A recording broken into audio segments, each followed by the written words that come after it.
بتصدي؟ لا، المفروض غسالات الاطباق استانلس من جوه ما بتصديش، ولكن استخدامك الخطأ الغير منتظم هو اللي بيخلي الغسالة يتراكم فيها الرطوبة ويبقى فيها املاح ويحصل فيها مشكله. يعني ما ينفعش تقعدي شهر كامل ما تغسليش في الغساله، تبقي ركناها. ده في ناس بتقعد سايباها سنه وسنتين من غير ما تستخدمها. ده ما ينفعش، لازم الاستخدام المستمر لغساله الاطباق. حتى لو انت مش هتغسلي فيها، تشغليها دوره كده تسرب اي دهون، اي حاجه، اي رطوبه، وتشتغل ما توقفش.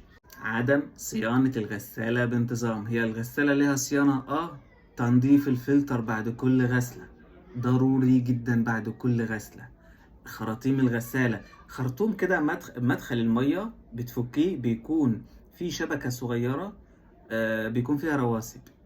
ده ممكن يدخل صدى من خرطوم المية، مدخل المية ده بيتنضف، ممكن تعمليه كل شهرين. انما الفلتر لازم كل غسلة يتنضف.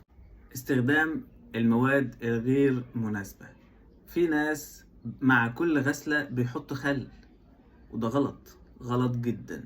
ده في ناس كمان بتحط خل، يعني مش حتى ما بتخفوش حتى، لا، ده غلط جدا. في ناس بتستخدم مسحوق رديء، وده غلط. وفي ناس بتستخدم بدل ملح غسالة الأطباق بتحط ملح طعام، وده كارثة.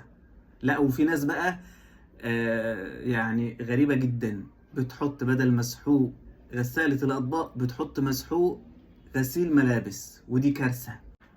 أهم نقطة بقى في ده كله إن أنت تسيبي باب غسالة الأطباق مفتوحة طول الوقت. خلصي دورة الغسيل فورا تفتحي باب الغسالة، البخار هيطلع. بعد عملية التجفيف بيكون في بخار. في ناس تقول لك ده الأطباق عليها مية، دي مش مية حضرتك، دي تجفيف، بس انت سبت غسالة الأطباق مقفولة. بتفتحي باب الغسالة بعد كل غسلة وتسيبيها مفتوحة، ما تقفليهاش خالص، عشان بعد كده بتيجي تقولي ده في ريحة في الغسالة مش كويسة. سيبي باب الغسالة مفتوح علشان خاطر الرطوبة ما تاكلش في جسم الغسالة، في مكان الفلتر، في الشبكة نفسها.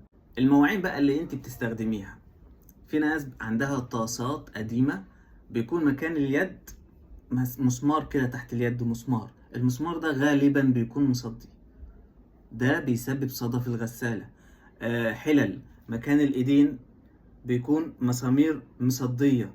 ما تحطوش يا جماعة الحاجات دي في غسالة الأطباق، اغسلوها على ايديكم. السكاكين، في بعض الأحيان ست بتغسل السكاكين أو السكاكين على الحوض بسلك معين اللي هو القديم ده، بيسيب رايش بسيط على السكينة وتقوم حطها في غسالة الأطباق. السلك الناعم الصغير ده بيصدي الغسالة. تنظيف الغسالة نفسها وجسم الغسالة من بره، والحروف والمكان الجوان البلاستيكة البيضة دي، الجلدة أقصد السوداء، تنظيف بالفوطة.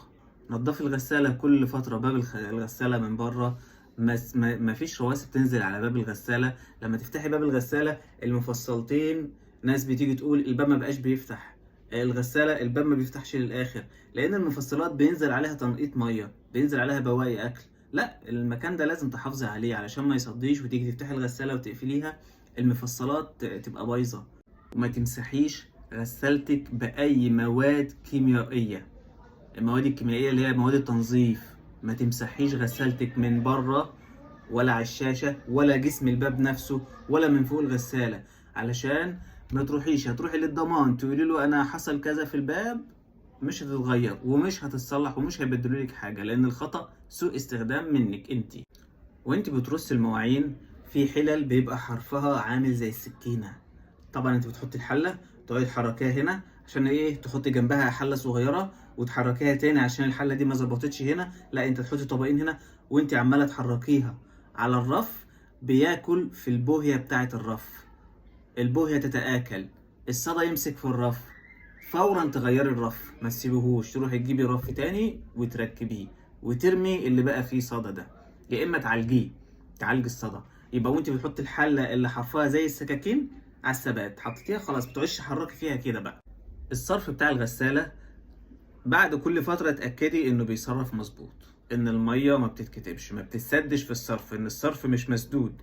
لان لو الصرف بعد مره اتسد او حصل فيه حاجه هيعمل مشكله كبيره جدا في غساله الاطباق. وطبعا في غسالات بتبقى جودتها يعني رديئه شويه، في بعض الغسالات بتبقى اكتر عرضه للصدى، مش كل الغسالات طبعا نفس الجوده.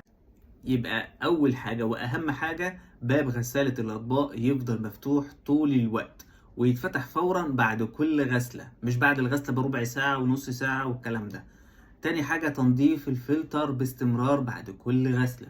هتحافظ على غسالتك، هتفضل غسالتك طول الوقت ريحتها طبيعية جدا. واستخدام الغسالة بانتظام، ما تركنيش غسالتك ما تركنيش غسالتك ما تركنيش غسالتك. يا رب تكونوا استفدتوا، ولو عجبكم الفيديو لايك وشير، وعلى اليوتيوب عصائر ميخا بنزل فيديوهات كتير جدا جدا جدا. شكرا.